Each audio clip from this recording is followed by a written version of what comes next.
8월 23일 토요일 큐티입니다. 제목 하나님의 칼, 심판의 칼 앞에서 무뎌진 마음을 찢으라. 본문 에스겔 21장 1절에서 17절까지 말씀입니다. 여호와의 말씀이 내게 임해 말씀하셨다. 사람아, 예루살렘을 향해 네 얼굴을 돌려라. 성소를 향해 선포하여라. 이스라엘 땅을 향해 예언하여라. 너는 이스라엘 땅에 말하여라. 주 여호와가 이렇게 말한다. 내가 너를 대적한다. 내가 칼집에서 칼을 뽑아 내게서 의인과 악인을 처단할 것이다. 내가 내게서 의인과 악인을 처단할 것이기 때문에 내 칼이 칼집에서 나와 남쪽에서부터 북쪽까지 모든 사람을 칠 것이다. 그러면 나 여호와가 칼을 칼집에서 뽑은 것을 모든 사람이 알게 될 것이다. 그 칼이 다시 칼집으로 돌아가지 않을 것이다. 그러므로 너 사람아, 탄식하여라. 너는 그들이 보는 앞에서 허리가 끊어지듯 쓰라림으로 탄식하여라. 그리고 왜 네가 탄식하느냐 하고 그들이 내게 물으면 너는 대답하여라. 소식 때문이다. 그 소식이 이르면 모든 사람의 마음이 녹고 모든 사람의 손에 힘이 빠질 것이다. 모든 사람의 영이 기력을 잃고 모든 사람의 무릎이 떨릴 것이다. 그 일이 다가오고 있다. 그 일은 반드시 일어날 것이다. 주 여호와의 말이다. 여호와의 말씀이 내게 이미 말씀하셨다. 사람아, 예언하며 말하여라. 여호와가 말한다. 가라, 가라. 날이 서고 광이 난다. 학살을 위해 날이 세워졌고 번개처럼 번쩍이게 하려고 광이 내졌다. 그러니 우리가 내 아들의 귀를 즐거워하겠느냐? 그 칼이 모든 나무를 멸시하고 있다. 칼이 손에 쥐어지려고 광이 내졌다. 칼날이 세워지고 광이 내져서 학살하는 사람의 손에 넘겨졌다고 전하여라. 사람아, 소리 지르며 울부짖어라. 그 칼이 내 백성들을 대적하고 모든 이스라엘의 지도자들을 대적하고 있기 때문이다. 내 백성들과 함께 그들이 칼에 던져질 것이다. 그러므로 너는 내 허벅지를 쳐라. 시험이 꼭 올 것이다. 그러니 칼이 귀를 멸시하면 어떻게 되겠느냐? 귀가 없어질 것이다. 주 여호와의 말이다. 그러니 너 사람아, 예언을 하고 손뼉을 쳐라. 칼로 2번 내려치고 3번 내려쳐라. 이것은 학살을 하는 칼이니 사방에서 그들을 애워싸는 대학살의 칼이다. 그래서 마음이 높고 걸려 넘어지는 사람들이 많을 것이다. 내가 학살의 칼을 그들의 모든 문에 두었다. 아, 그 칼이 번쩍거리게 만들어지고 학살을 위해 광이 내졌다.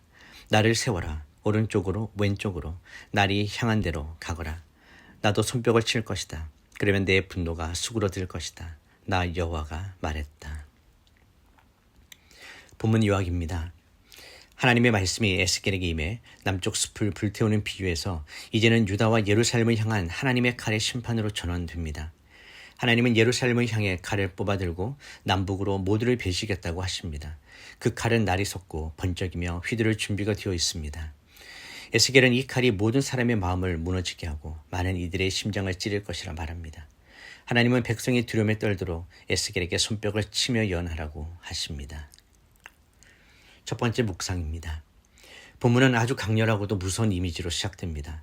하나님의 칼, 곧 하나님의 심판이 이제 막 구체적인 대상인 유다와 예루살렘을 향해 뽑혀 들려질 것입니다. 이 칼은 무작위적이거나 감정적인 분노의 칼이 아니라 하나님의 거룩하심과 공의를 회복하기 위한 신중하고도 정당한 심판의 도구입니다. 이 칼은 모든 사람을 베며 남쪽 숲 전체를 불태우듯 전 민족에게 해당되는 하나님의 전면적 심판을 예고합니다. 특별히 하나님은 에스겔에게 통곡하듯이 예언하라고 하십니다.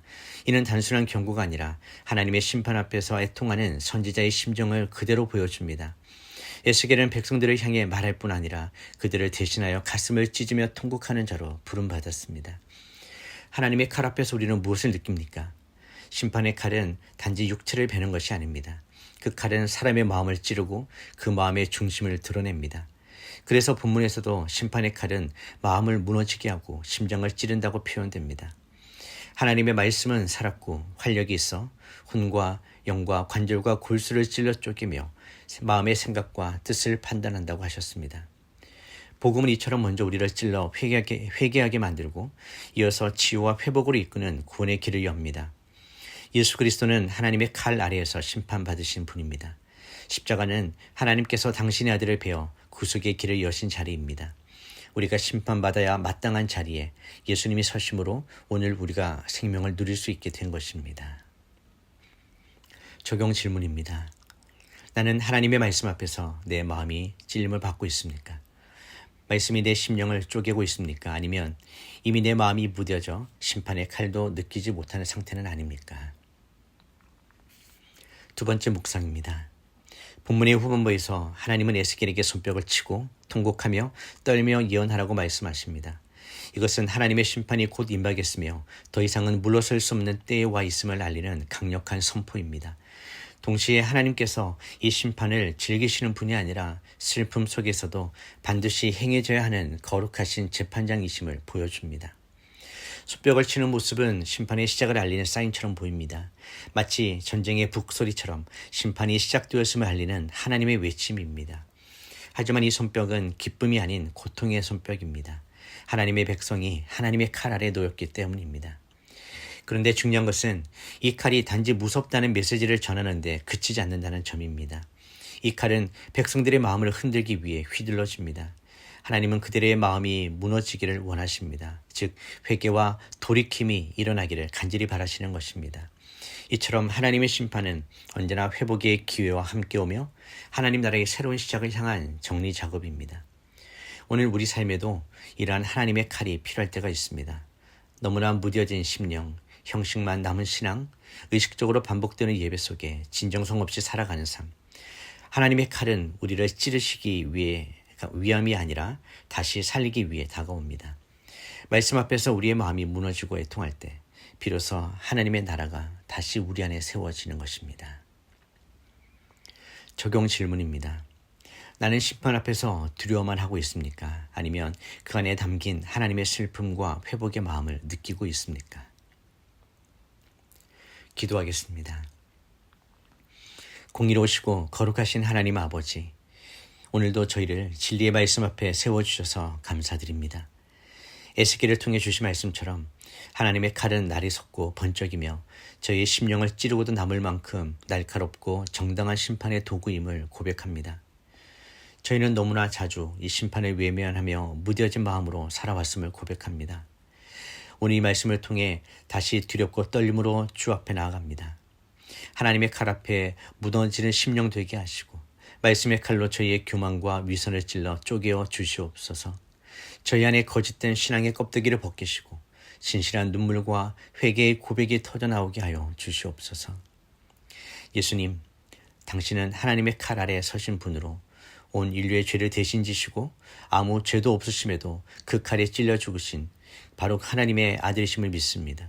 주님의 순종으로 인해 오늘 저희가 생명을 얻었음을 감사드립니다. 그 십자가의 칼날이 오늘 저희의 죄도 도려내게 하여 주시옵소서. 우리의 모든 자만과 자기의 의, 세상의 우상 등과 동행하는 삶을 잘라내 주시옵소서.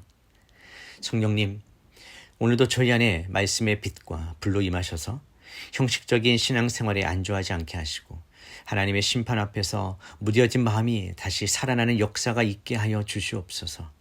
하나님의 손뼉치심이 저희에게 회개의 촉구가 되게 하여 주시고 하나님의 탄식이 저희의 회복을 향한 신호임을 듣게 하여 주시옵소서. 교회가 하나님의 칼을 두려워하지 않게 하시고 그 칼 앞에 무릎 꿇어 회개하며 다시 시작하는 거룩한 공동체가 되게 하여 주시옵소서. 이 시대 속에 복음의 칼이 무뎌지지 않게 하시고 하나님의 말씀 앞에서 깨어진 심령들이 회복되게 하여 주시옵소서. 심판의 칼이 결국 생명을 주는 은혜의 칼이 될 수 있도록 은혜 베풀어 주시옵소서. 예수님의 이름으로 기도드립니다. 아멘.